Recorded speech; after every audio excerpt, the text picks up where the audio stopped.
Recently, Games Workshop released a tremendous new model of Treebeard for the Middle Earth strategy battle game. This model is not only a huge improvement over the old version, but to me has become a new icon for the system and represents a new era in amazing large plastic Middle Earth miniatures, and it's one I couldn't wait to get my hands on after seeing it previewed. Putting this miniature together was a dream, and I was excited to get some paint on it, but I also wanted to branch out and do something different to make this model really stand out from the crowd. Whilst I don't have any experience in making trees or cool, realistic looking foliage for miniatures, I know a guy that does, and I think he might be able to help me out with this. I'm Benji, and welcome to Benji's Hobbies.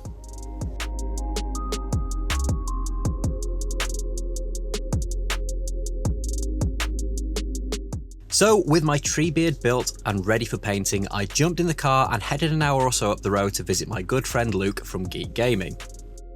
We'd been chatting about Treebeard, Ents and Treemen for a couple of weeks, and I knew he had a similar project to mine in the pipeline, so we thought why not work on them together, and it would give me an awesome opportunity to pick up some hints and tips from a terrain making pro. Not to be outdone with my puny Treebeard, Luke may have gone a little bit overboard with his Treeman from Loot, or should that be Roots Studios, and it may be one of the biggest 3D printed models I have ever seen. I have a strong suspicion that Luke might be overcompensating for something, but I'll let you be the judge of that. If you want to see how Luke got on with this gargantuan model, then go and check out his video, which you'll find linked below. Just make sure you finish watching this video first. I decided to paint my Treebeard a little differently to how I'd normally paint miniatures, and I was heavily inspired by the Warhammer TV painting guide. Rather than using a simple base colour, wash and highlight as I normally would, I instead used a series of washes and contrast paints over a light coloured primer, and I think this model lends itself to painting this way really well. Trees come in a variety of colours, and if you look closely at tree textures and bark colours, you notice that not only are there brown tones, but also a variety of greys and greens, even across the same tree. By painting the base colours in this way, I was able to quickly and easily add tonal variation and add some quick darker areas in the recesses. With the base colours down, it was time to tie them all together. I've had some good results from using the Artis Opus Series D dry brushes on my last project, so this was a perfect time to break them out yet again. If you want to pick some of these up for yourselves, I've linked them down in the description below.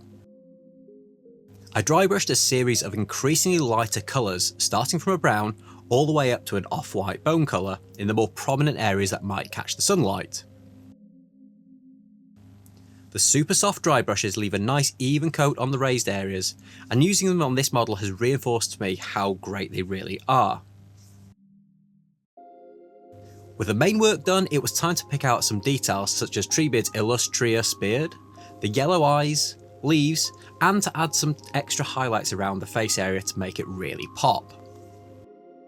With the painting done, I'm really pleased with how he's looking already, but I think with a warehouse full of flocks, static grasses, basing materials, and who knows what other terrain making goodies at my disposal, along with Luke's masterful knowledge of all things terrain, I think we can make Treebeard go from looking good to looking great. Teloxys aristata, otherwise known as seafoam, is an amazing natural material that at this sort of scale makes incredible natural looking branches. By combining the branches with some scale foliage, in this case a couple of different colours of foam flocks, you can get some really realistic looking trees. I separated out some branches which are roughly the right size, scale and shape for the model before spraying the seafoam with a contact spray adhesive and sprinkling it with foam flocks before tapping off the excess. Using this process, I feel like less is definitely more, and that having branches too crowded with leaves will take away from the overall effect. Leaves aren't in clumps on trees in nature, so why would they be on miniature trees? With the branches all foliaged up, it was time to start attaching them to the model, and for this I used Might-Fast superglue and activator. I applied a tiny dab of superglue to the bottom of each branch before gently placing them against the branch I wanted to attach them to. With the branch in place, a quick squirt of activator dries the glue immediately. What I really like about this glue and activator combo in particular is that the glue dries clear, whereas sometimes using activators can make the glue frost up, which would really distract on this miniature. With the branches and foliage all attached in place, they create a really rich, dense looking canopy over the top of the model, which to me looks acer. To finish the model off and really make him pop, the last step is to base him. I added a generous layer of fast drying basing glue around the feet of the model and over the entire base, before sprinkling on some Patchy Plains Base Ready mix. The light colours, mixed tones and small amount of static grass in the mix make for a lovely foresty base colour, which really complements the colours used on Treebeard really well. I used a mix of different static grass tufts on the base to add some variation and create the illusion of patches of long, live and dead grasses. To make sure these were nice and securely stuck down, I used a tiny blob of superglue to stick them in place. Unfortunately, I wasn't always as careful placing them as I would have liked to have been.